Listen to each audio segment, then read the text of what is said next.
Hey, I'm Sir Thomas Gurney, a knight of Gloucestershire and the man who kept the keys at Berkeley.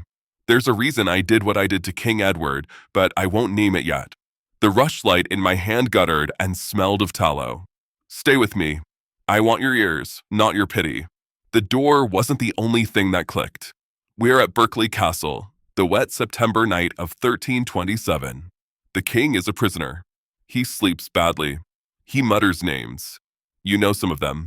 I could hear every word through the plank wall. My boots were damp from the passage water. My partner tonight is William Ockley, a lean man with quiet hands. He answers to me, and I answer to men who do not like their names spoken in corridors. Edward Plantagenet, once king, lies under coarse wool. He is 43. He breathes shallow. He smells of smoke from the brazier we keep low. He has a sore that won't heal. He asks for wine. I ration it. I must. If he drinks too much, he talks too much. And on this night, words could kill faster than blades. Someone had already tried the blade. Exactly a year earlier, the Queen landed in England. Isabella. She is Edward's wife. She came with her ally, Roger Mortimer. You know his story. Outlawed, escaped, returned with soldiers and Flemish ships. I watched their banners move through our shires like a slow tide. Men who once swore to Edward changed colors in a day. I did not. I kept my oath to the crown. But a crown can change heads. Remember that. 3 months later, the king was on the run. He had lost London. He had lost support. He fled west with his favorite, Hugh Despenser the Younger. People cursed Despenser in markets and churches. They said he starved widows and sold pardons. They said he led the king by the nose. I'm not here to weigh curses. I'm here to place you in a muddy lane near Neath, where Edward was found shaking and hungry, the rain inside his boots, his clothes stiff with dirt. They dragged him to Kenilworth. They took his seal. They took everything but his breath. Back to Berkeley, the cell stank of wool, smoke, and human fear.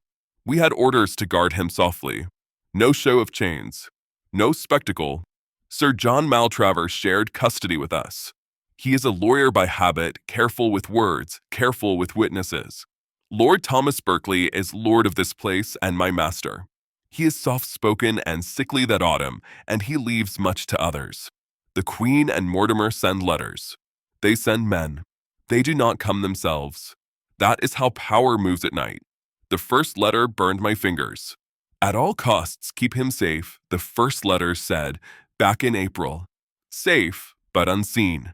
They feared plots to free him. They feared uprisings. Pilgrims passed on the road with badges on their hats and knives under cloaks. A jailer's job is to hear footsteps before they turn into hoofbeats. We kept the king in the tower room at first. Then summer heat brought the stench from the ditches into the keep. He coughed. He begged for air. We moved him lower. The swifts under the eaves went quiet by August. The castle felt like a stopped clock. That same evening, I walked the corridor to his door and pressed the key's teeth into my palm. Ockley stood by with the lantern hooded. He said nothing. He never wasted speech. In my belt, wrapped in cloth, was a second key, a message of iron from a hand that had touched the Queen's. I won't say the courier's name. I will tell you the words that came with it, because this is the question you have for me. Who told you, and what did they want? The second key opened nothing you'd expect. The letter said, no mark, no rumor, no rallying place. It must end. Those are not a poet's words. They're instructions. You hear them and you understand the fear behind them. A living, deposed king draws armies. A dead king with wounds draws saints. Between those two lies the narrow road we were ordered to walk. You think I did this obeying only fear. You think I did this out of greed. I won't clean my hands in front of you. I'll tell you what I feared and what I hoped. But not yet. He wasn't the first king to break a night. At dawn the next day, we tested the castle. We watched how sound carried from the lower room to the yard. I sent a boy to shout in the passage. I stepped outside the door and counted my heartbeats. I watched the guards change and measured their stride by the torch brackets. There is craft in this kind of work. If you think it is just fury and steel, you misunderstand the men who write letters like that. Back to Berkeley. Edward woke early. He called me friend that morning. He had a way of doing that when he wanted something. He asked for news of his son, the new king, Edward of Windsor. He is 14. He is tall already and quiet. He sends no letters to his father. He cannot. He sits beside his mother in council. He learns to nod at the right time. That is a kind of prison too. Edward asked to wash. I brought warm water. He looked at his reflection in the bowl and laughed without sound. He said, Sir Thomas, when do we ride?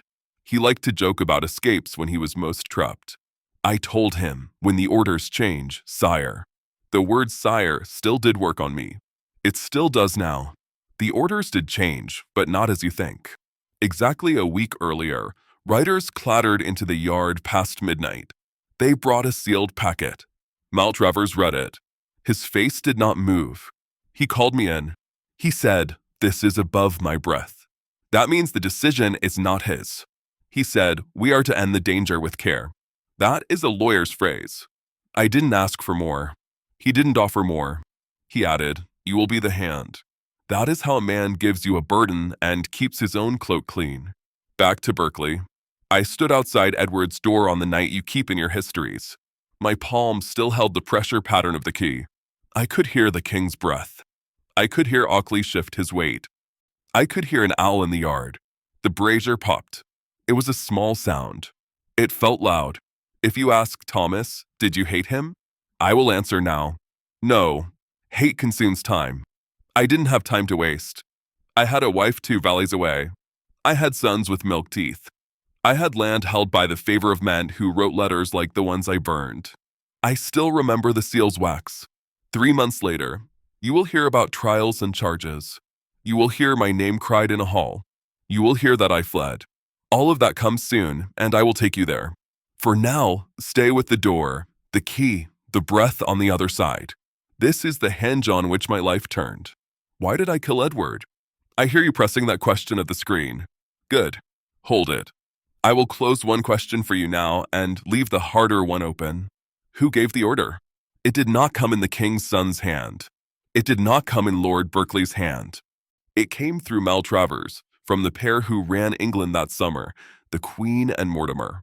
You wanted names. There they are. The reason wasn't loyalty alone. Back to Berkeley. I lifted the latch. The iron sang a little. Ockley raised the hood on the lantern. The light reached the king's face. His eyes opened. He did not scream. He looked at me and said my name, plain and clear, Thomas. He did not say, sir. He knew. We had all known for days. That is how endings happen. Not with surprise. With a long, slow arrival you pretend not to see. I stepped inside. I closed the door. I set the key on the table by the bowl of water. My hand did not shake. My stomach did. I told him the truth I could offer without breaking the order. It will be quick. It will leave no mark. He nodded. He had been a king. He understood sentences that hide more than they say. The brazier hissed as a drop of water fell in. The room smelled of damp wool and hot iron. Outside, the owl called again. We begin now. Back to Berkeley, the door shut behind us. The lantern made a low ring as Ockley set it down. Edward watched my hands as if they were a clock. The brazier gave off a dry heat that pricked the nose. The wool blanket scratched his chin when he lifted it to sit. Noise would be our cloak. 2 days earlier, I had walked the yard with a drummer boy from the village. He is Tom Lane, 12, quick, good at rhythm. I told him to beat for a false alarm at moonrise, then stop on my hand signal. I paid his mother with grain. I told the gate sergeant to check the locks then. I wanted boots in corridors, voices on stairs, a clatter to ride over any sound from the lower room. This matters. The wrong cry carries. Back to Berkeley. Is it tonight? Edward asked. He said it almost lightly, as a tired man asks for the hour. I nodded. He looked at Ockley. He said, you are the quiet one. Ockley bowed. He stayed near the brazier. He did not touch it yet. The heat had to be right. You heard me speak of a second key. I'll close that for you now. That key did not fit the king's door. It fit a chest in a locked room under the old chapel stairs. I opened it the day the packet came. Inside were two things: a hollow horn, the kind drovers use, but cut short and sealed with wood at the broad end, and an iron rod wrapped in felt and linen. The felt stank of grease. The iron's tip was smooth. The point was not sharp. It was meant for heat, not cutting. You wanted to know what no mark looks like. It looks like that. The chest felt heavier than it was.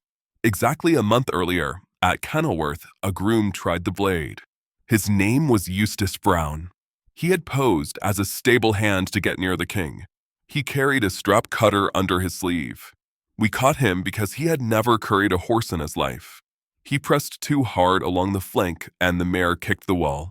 He slipped, the cutter flashed, and my man Rose saw it. We took Eustace out behind the stables. He said he acted for God.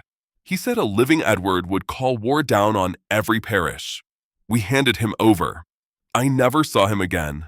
That is how the blade attempt ended. Back to Berkeley. I told Edward to drink. He did. He kept his eyes on the table where I set the horn and the cloth-wrapped iron. He sniffed once. He knew grease when he smelled it. He did not speak. His hands were steady. Mine were not. He made one request only. Exactly a week earlier. Maltravers and I stood alone in the solar. He held the order. He spoke plain. The death must be certified as natural. No bone cut. No bruise. No broken skin that can be sworn to. I will sign nothing if a mark is found. He leaned on the table with both hands. Sir Thomas, I will not hang for clumsy work. He meant it. He could draft his way out of many things. Not this. Back to Berkeley. The drummer's first roll reached us as a faint patter through stone. Then the guard sergeant shouted the drill call. Boots hit steps. A chain scraped. It sounded like wind in a flue. The king listened. His jaw worked once. He set the cup down. He said, "My son." Just that. I said, "He sits safe. He learns council work." Edward nodded. He did not ask more. I carried more fear than iron. You want to know why me? Why Thomas Gurney? Because I had the keys, yes. Because I could plan a corridor. But also because I had no court friends to lean on after. I was useful and expendable at once. Men like Mortimer prefer that mix. You think this is self-pity. It is inventory. A man counts what he carries. 3 months earlier, they dragged Hugh Despenser to Hereford.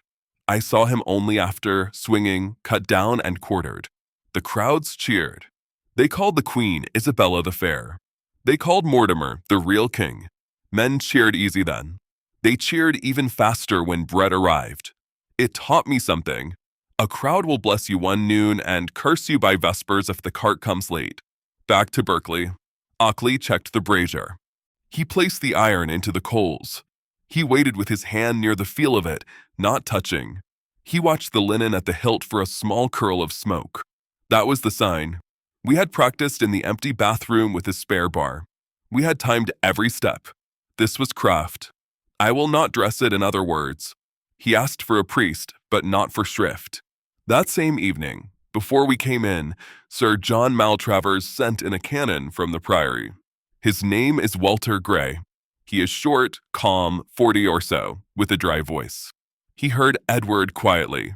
He came out and told me he spoke of his son. He spoke of the sea at Langdon.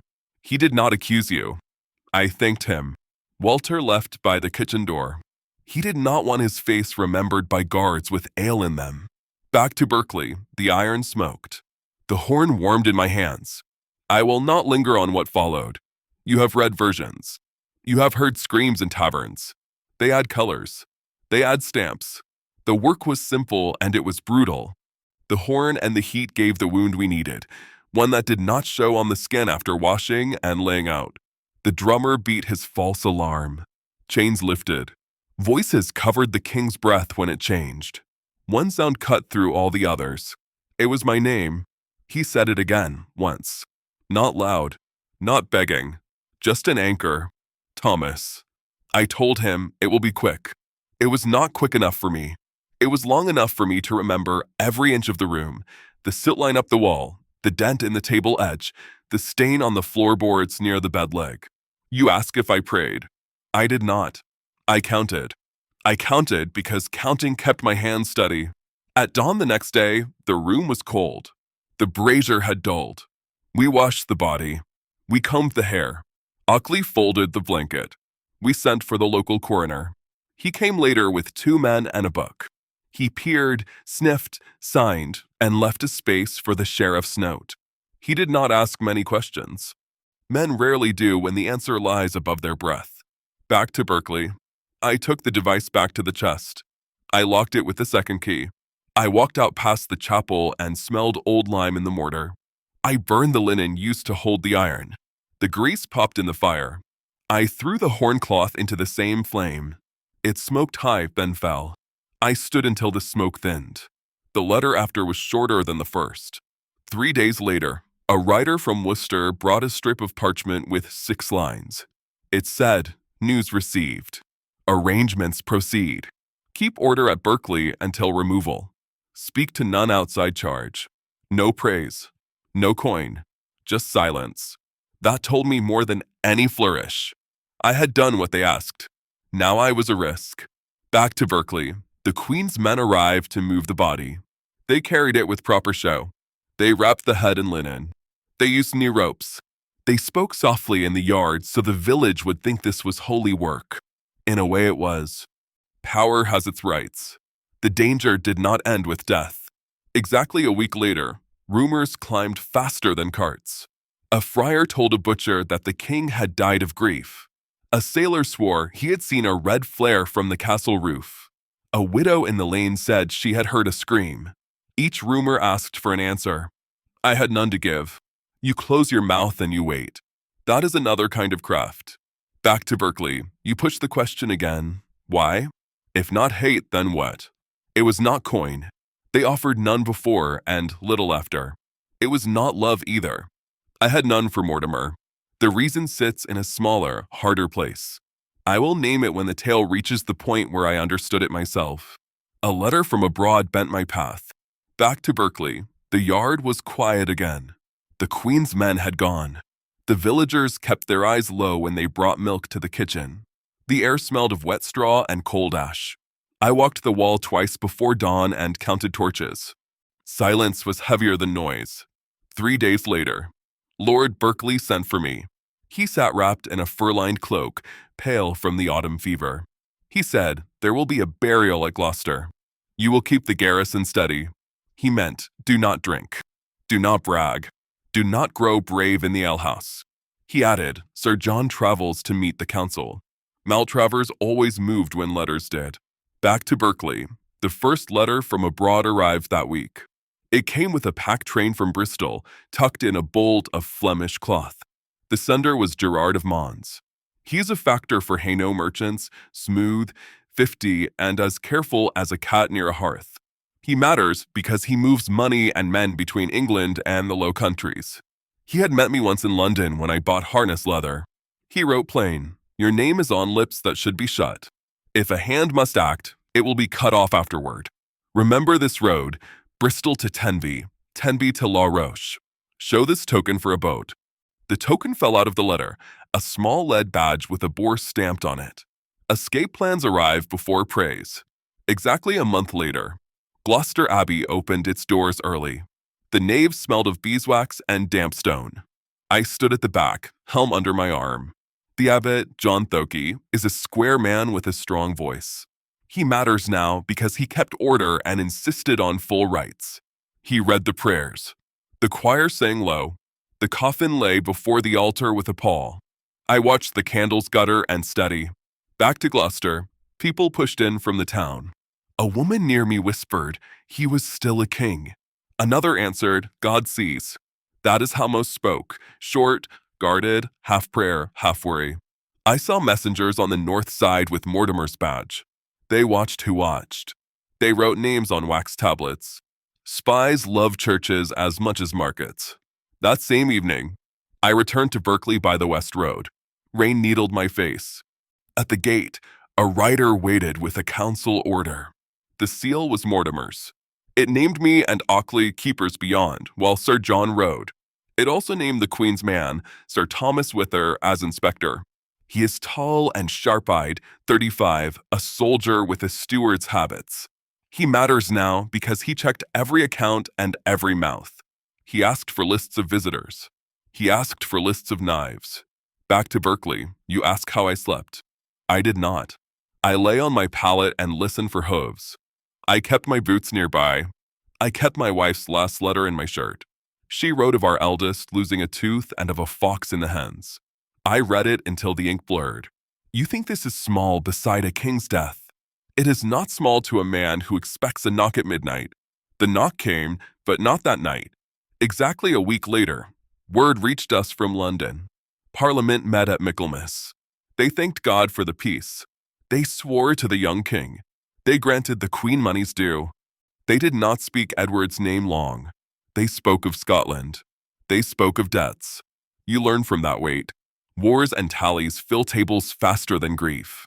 Back to Berkeley, rumors rolled in like wagons. Some said the king had died in his sleep. Some said he had smashed his head on the wall in rage. Some said a demon carried him off. A friar from Dursley stood by our bakehouse and swore he had dreamed a crown falling into a river. He told that dream 3 times for ale.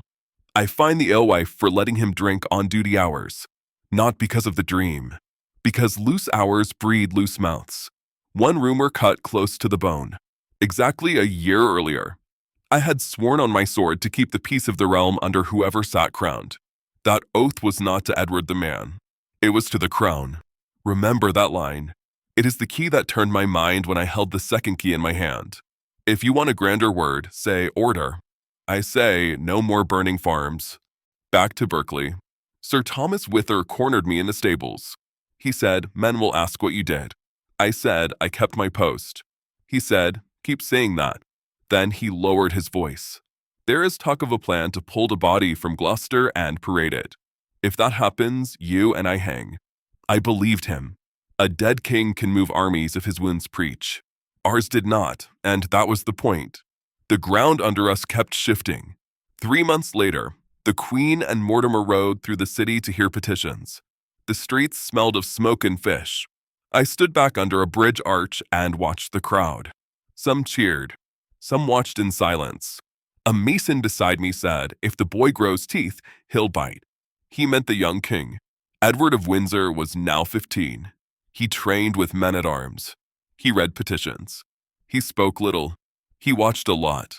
That watching matters later. Back to Berkeley. I received a second letter from Gerard of Mons. Shorter.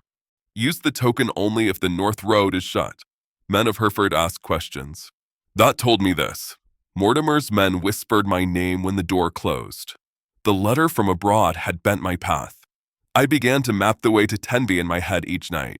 Plans feel safe until hooves sound. At dawn the next day, a clerk from the sheriff's office arrived. His name is Robert Pierwan. He is neat, 25, and eager to please. He matters because he read the coroner's notes in front of me and asked if any guard had left his post on the night. I told him no. He wrote no. He stared too long at my belt where my keys hung, then looked away. He left a half-eaten apple on the bench. Small things stick when large ones come often. Back to Berkeley, you press the hard question again. Why did I kill Edward? I killed him to stop a war that would have eaten my shire and my sons. I killed him to keep the boy on the throne steady until he could stand. I killed him because Gerard's first letter told me bluntly that men abroad were ready to land a force in the king's name if they smelled weakness or saw a bruise. A living Edward in a cell was a banner waiting for wind. A dead Edward under a pall with no wound was a door closed. That is it. The answer is simple. The cost is not. You will say, Thomas, that is the talk of lords. I am not a lord. I counted hedges, not chancellors. I remembered what the dispenser wars did to cottages on the Severn. I remembered a cart with a child under sacking because there were no coins for a box. I remembered smoke you could taste 2 fields away. I believed a rally around Edward would light that again. Maybe I was wrong. I carried the risk anyway. It felt inevitable because the letters, the orders, and the silence walked me there step by step. Each day narrowed the turning. Back to Berkeley. I did not expect things. I expected to be used and then set aside. Gerard's token told me even allies would throw me to dogs if a story was needed. So I kept my mouth shut. I drilled the guard. I paid the drummer's mother again. I visited the chapel and stood by the font without kneeling. I counted candles. I waited. Waiting is not peace, it is tinder. Exactly 3 years later, and yes, we jump now because this is where the fuse met flame. October 1330, Nottingham Castle. The young king acted. He and a handful of men climbed through a postern at night and took Mortimer in his chamber. The queen cried out. They dragged Mortimer to London. The city roared. He was charged with treason and many other things. He hung. Men who had bowed to him yesterday spat as they passed. They cheered the boy who was a boy no longer. Back to Berkeley. The wind changed in a day. Sir John Maltravers vanished. Lord Berkeley looked at his hands a lot. A writ came naming me to answer before the king's bench for matters touching the late king's person. The words were dry. The meaning was not. I rode out that night with 2 pack horses and Gerard's token in my pouch. The hunt had begun, and I was the stag. Back to the road. I left Berkeley under a moon that hid behind rags of cloud. The air smelled of wet hedge and horse sweat. My pack creaked at each step. I took the south track first, then cut west for the crossings. I used an old badge name at the tolls, Thomas Ward. It sits near my own and fits on a clerk's tongue. False names taste bitter after the first mile. At dawn the next day, I reached Framelode on the Severn. The ferryman there is Hugh Lark. He is broad, 50, and hard on his sons. He matters because he looks at coins first and faces second. I gave him 2 groats and kept my hood low. The mist lay across the water. The punt bumped the far bank. Hugh squinted at my boots. He said nothing. I walked off with my saddle over my shoulder and found a horse dealer 2 fields on. I bought a bay mare with a white heel and a cough. Back to the road. I kept to hedges and cart ruts. The mare breathed hard. My cloak picked up furs. A patrol passed near Newnham. For men. What capes? They wore the sheriff's badge. I held my breath behind a lime stack and watched their horses piss steam. The youngest of them whistled a tune I knew from taverns. They moved on.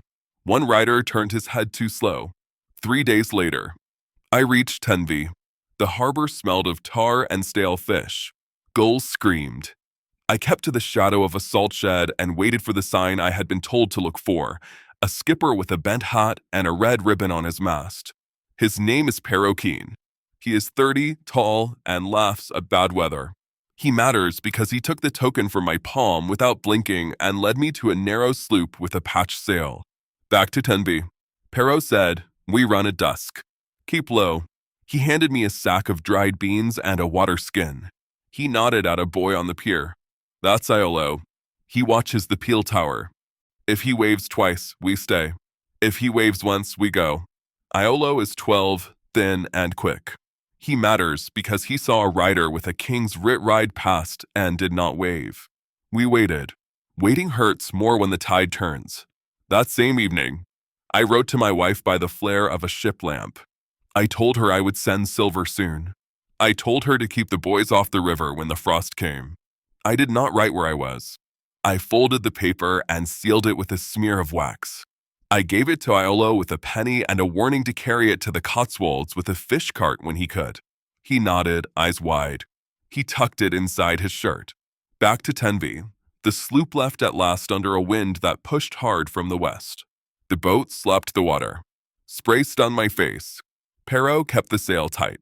He spat salt, laughed once, then went quiet when a bigger ship hove up in the gloom. We lowered the mast and drifted. Voices carried. Someone on the big ship coughed. A lantern swung once and steadied. It passed. The sea hides friends beside hunters. Exactly 2 days later, we slid under low cliffs and a wooden jetty at La Roche. The place smelled of smoke and rotting weed. A woman waited with a cloak held up against the rain. Her name is Isabeau Leroux. She is in her 30s, quick-eyed, and speaks both tongues with ease. She matters because she works for Gerard of Mons and does not waste words. She said, "Come."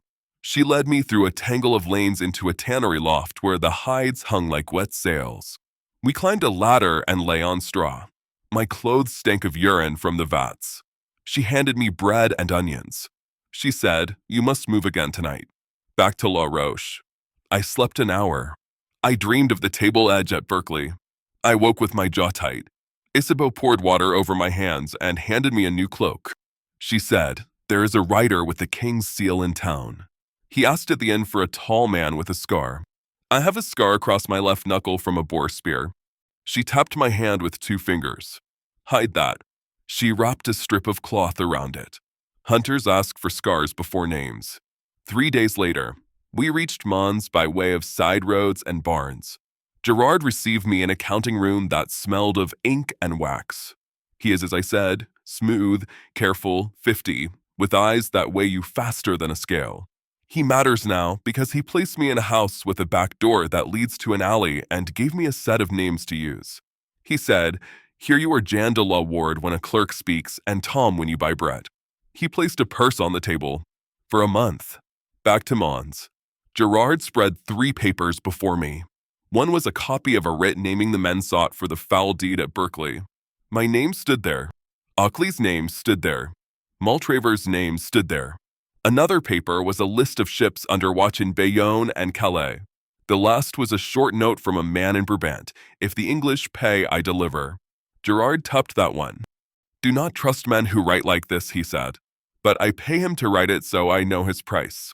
Gold buys warnings and sells men." Exactly a week later, Mortimer swung on the gallows in London. News travels fast when it pleases people.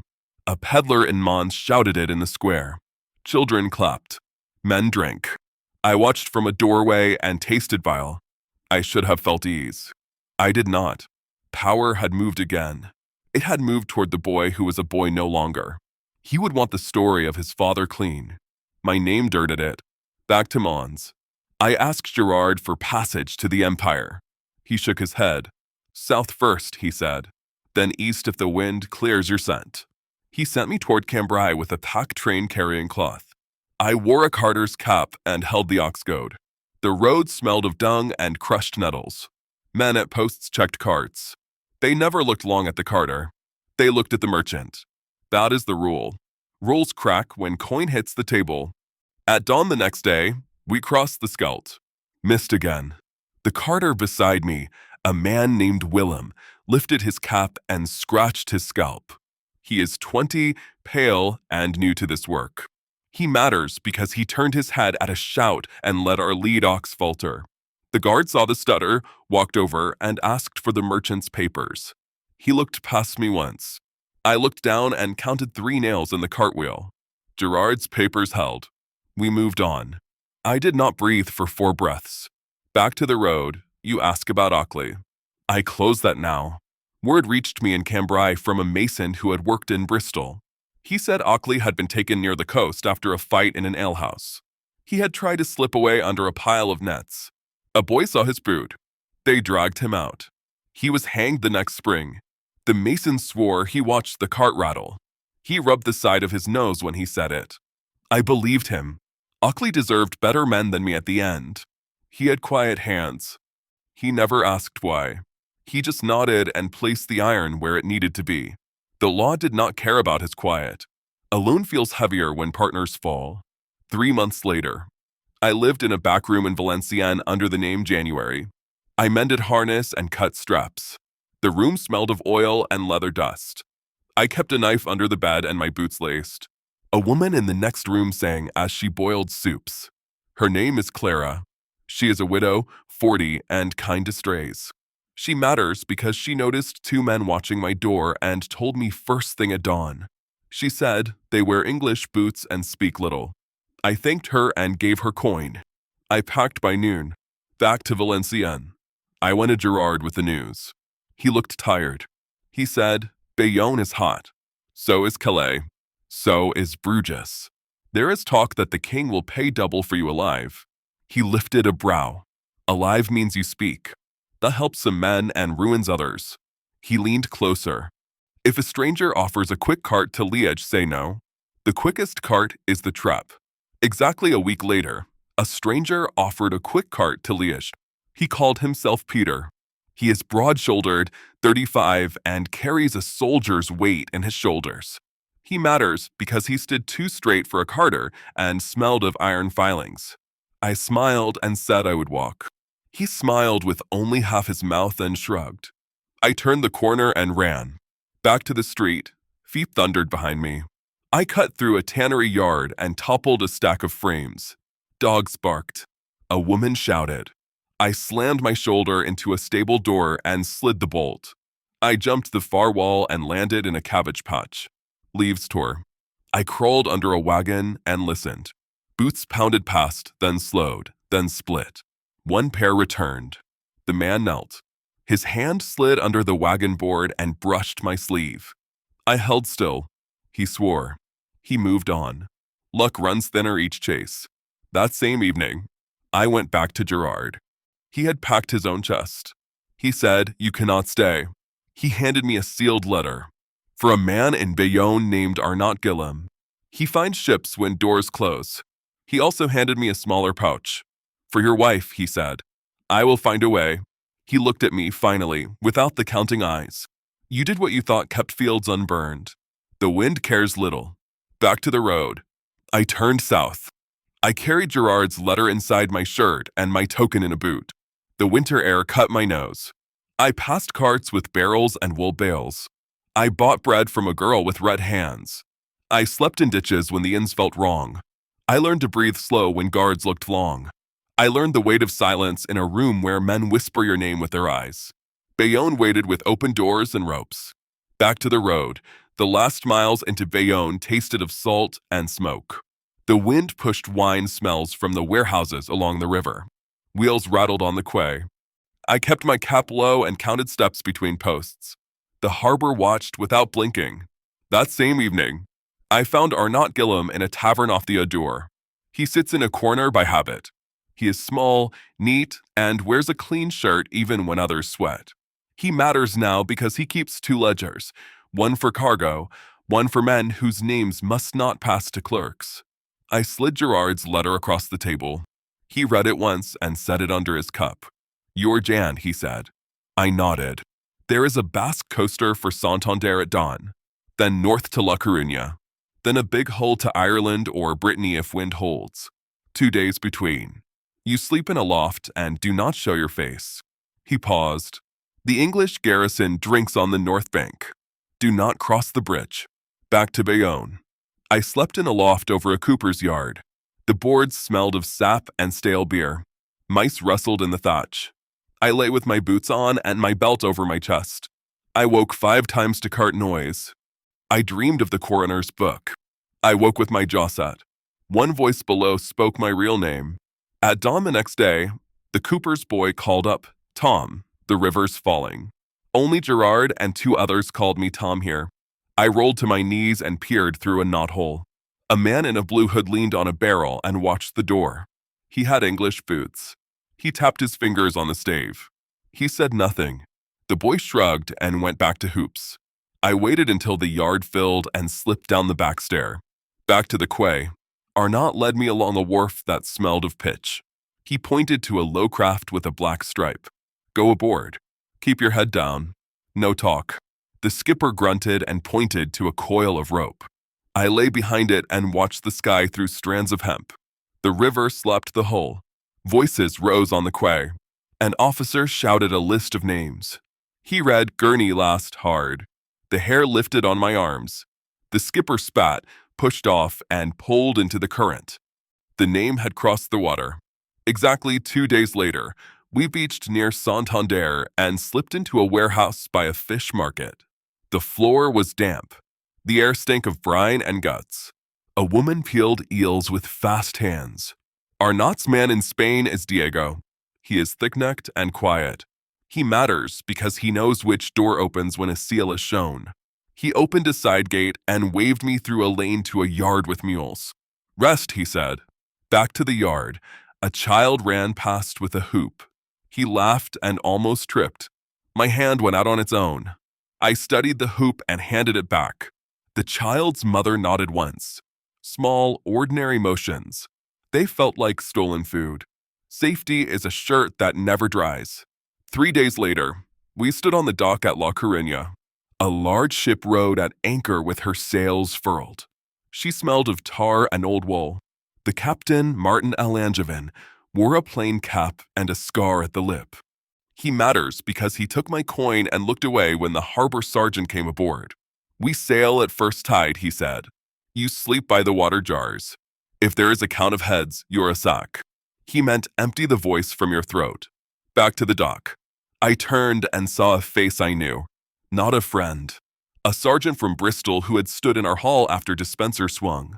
His name is Simon Varn. He is hard-faced, narrow-eyed, and loyal to whoever holds the writ. He matters because he sniffed the wind and turned his head my way. I stepped behind a bale and felt my ribs against the wood. The captain shouted to haul. Ropes creaked. My breath slowed. Old faces cut deeper than blades. That same evening, the ship cleared the harbor and pointed north. The deck rolled under my feet.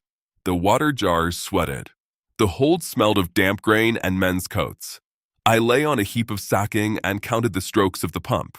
8, pause, 8. The rhythm held. A rat passed near my boot. I did not move. Back to the deck.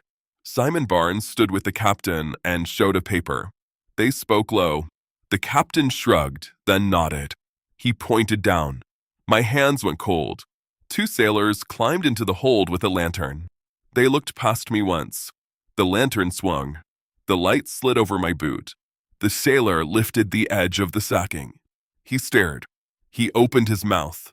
I pushed him hard and ran. You can run only so far on wood. At dawn the next day, they had me. A rope bit my wrists. Simon Barnes stood over me with that same narrow look. Thomas Gurney, he said, plain. The king wants you alive. He said alive as if it were a new kind of chain. He hauled me up and sat me by the mast. He gave me water. You'll see England soon, he said. The deck pitched. The rope rubbed my skin raw. I watched the line of land sink and rise. Back to the hold, they did not beat me. They did not need to. They watched me in shifts. They fed me hard bread and a strip of dried fish. I swallowed and drank. The bread cut the roof of my mouth. I did not speak.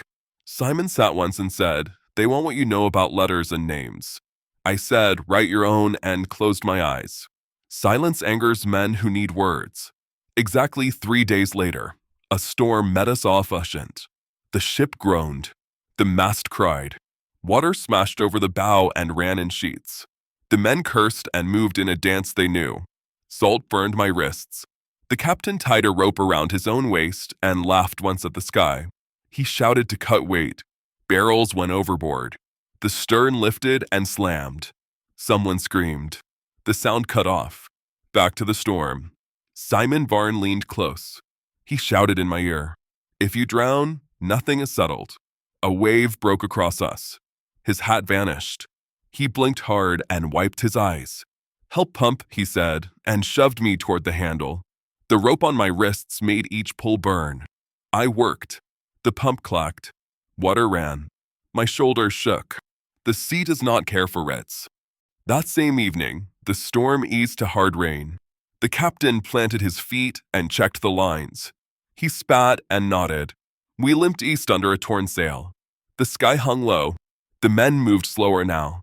The cook handed out hot water with a scrap of onion in it. I cupped my hands and drank. It tasted thin and perfect. Back to the deck. Simon stood with a blanket over his shoulders. He watched me with less iron in his eyes. Why, he asked. Not in a court voice. In a man's voice after hard work. I said, to keep the shires from burning. He held my gaze. You chose for all of us? I shook my head. I chose for mine. He nodded once. He walked away without a word. Answers change nothing once ropes are tied. Exactly a week later, land showed dead ahead. A low line. Gray. The captain said Plymouth if the tide favored, Dartmouth if not. He looked at Simon. You get him ashore. After that, I forget your face. Simon handed him a purse. The captain weighed it by feel and slipped it into his coat. He shouted orders. Men ran. Back to the hold. I stretched my wrists as far as the rope allowed and flexed my fingers. Feeling came back in pins. I thought of my wife's last letter and my boy's milk teeth. I pictured their hands. I pictured the old road above Berkeley and the oak that leans near the ditch. These pictures kept the edges of the hold from pressing too close. I breathed. Shore brings fear as much as relief. That same evening, Simon chained my ankles. Soft rope at the wrists, iron at the feet. He meant to walk me through a crowd without risk. A soldier waited by the gangway with a badge on his brooch. He matters because he would pass me to a sheriff who would pass me to a bench. Each hand would clean the last. I stood and felt the ship shift under me for the last time. Back to the deck, rain ticked on the planks. The harbor smelled of wetwood and dung. Voices rose from the quay. Traders, a fishwife, a priest somewhere near. The ship bumped the wharf. Simon took my arm. "No word," he said. I nodded. The last steps took the longest. Back to the deck, rain ticked on the planks. Simon Barnes' grip sat on my arm. The harbor soldier waited by the gangway with the badge on his brooch. The ship bumped the wharf. Ropes creaked. The smell was wetwood, dung, and tar. My ankles wore iron. My wrists bit under soft rope. One slip could shift a year. We moved. Simon said no word. I nodded. The soldier stepped forward. He checked the chain, the rope, the knot. His lips were pale from the cold. He turned to wave the clerk on the pier. The clerk raised his pen. The gangway flexed. A cartwheel on the quay hit a rut. The plank jumped under my feet. Simon's hand tightened. The soldier cursed and looked down. I had one beat to choose. Back to the gangway. I bent my knee and drove hard into Simon's hip. He stumbled. The rope at my wrists went slack for a breath. I turned and dropped sideways. The plank edge hit my thigh. My shoulder struck the rail. Then water. Cold like a fist. The chain dragged. The sound of the harbor went dull. My eyes stung. I kicked. The iron pulled. I opened my mouth and swallowed salt. The chain wanted the bottom. Back to the surface. I broke air once. Shouts.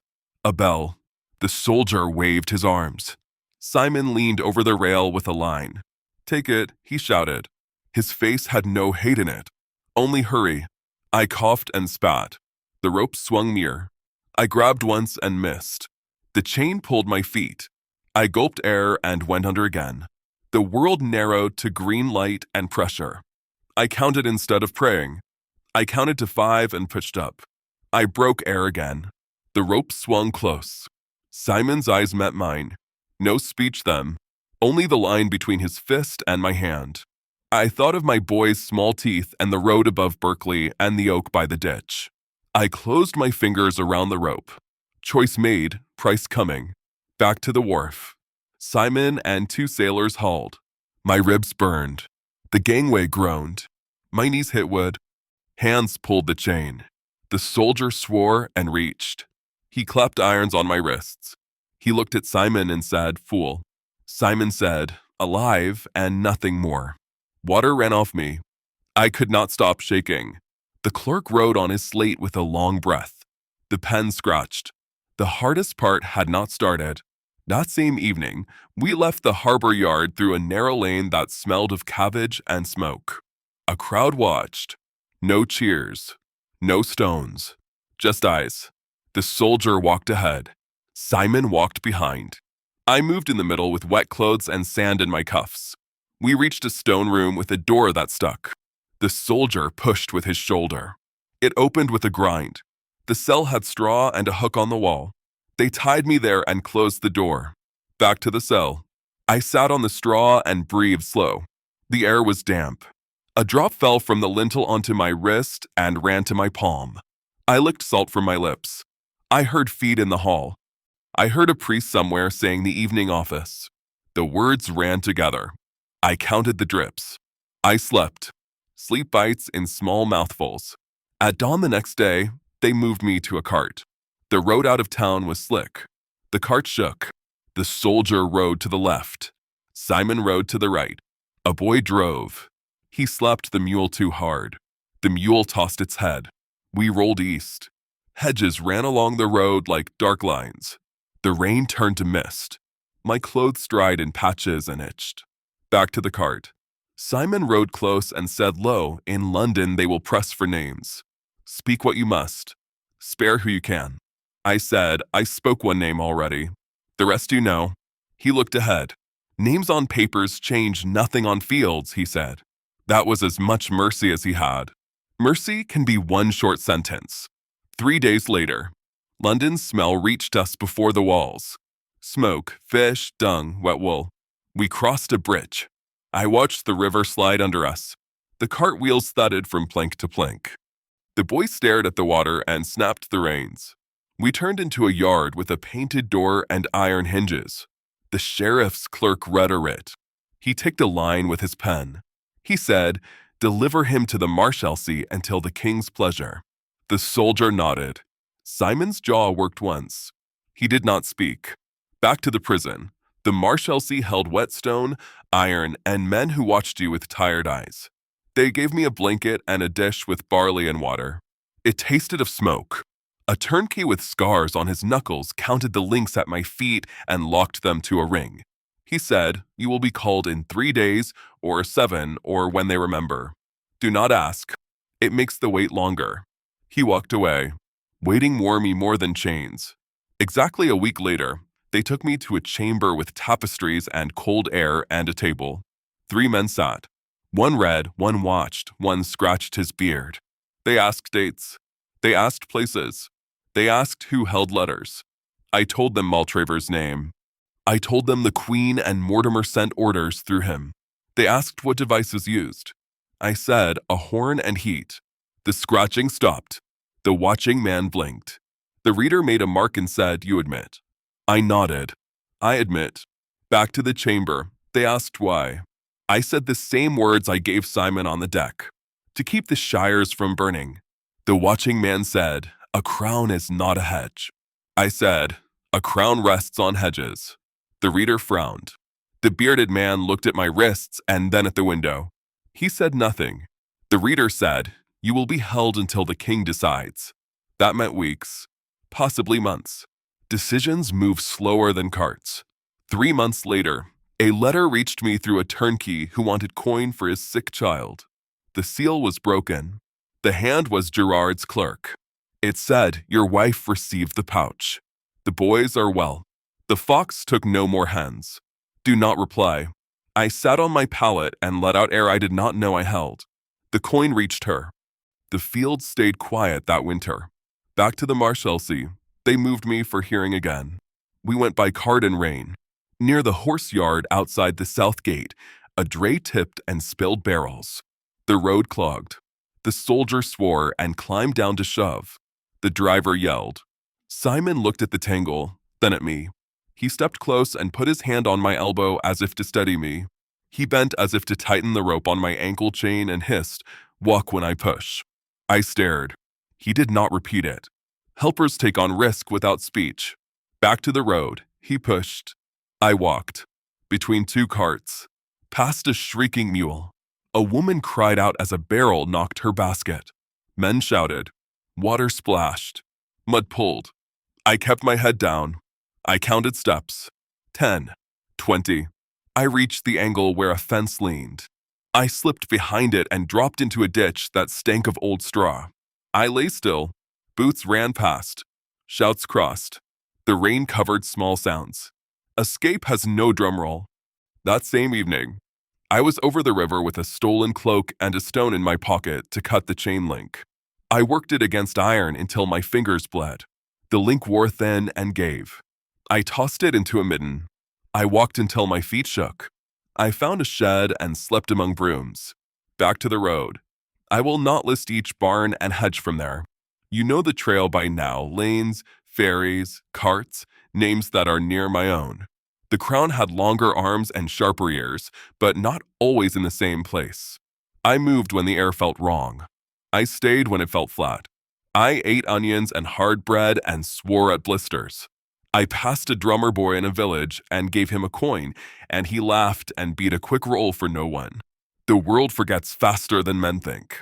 Exactly a year later, I stood above a harbor in Hainaut again. Same smell of tar. Same gulls. I watched ships come and go and felt only the wind on my face. I heard in a market that Sir John Maltravers hid abroad and that Lord Berkeley argued he had not held the key that night. I heard men praise the young king for taking his own power. I heard that some preached the dead king's soul to rest and some cursed his name under their breath. The words turned like weather. Back to me. I have told you what I did, who ordered it, and why I believed it necessary. I have not asked your pardon. I have not asked your praise. I have asked only that you hear the steps as they happened. The letters, the keys, the heat, the rope, the cart, the door, the ditch. I do not run from those words. I put my name under them, Thomas Gurney. Your verdict outlives any bench. You want a last answer. Do I regret the act? I regret the cost. I regret the silence that grew after, the eyes that watched my wife, the rope that bit Ockley's wrists, the small fear in a boy who saw my face on a paper. I do not regret closing a door that would have opened to fire in my shire. I chose. I own it. Back to this room. The candle burns low. The air smells of tallow. My boots sit by the door. My hands do not shake now. If tomorrow brings a writ or a rope, I will meet it with my eyes open. If tomorrow brings another road, I will take it and count hedges again. Either path is earned. The thoughtful question I leave you is this. When peace and justice pull in different directions, which one do you tie your hand to? I end on this. I killed a king so plows could move without ash in their furrows. If that damns me, let the word be plain. If you have a judgment, put it below so the living can read it.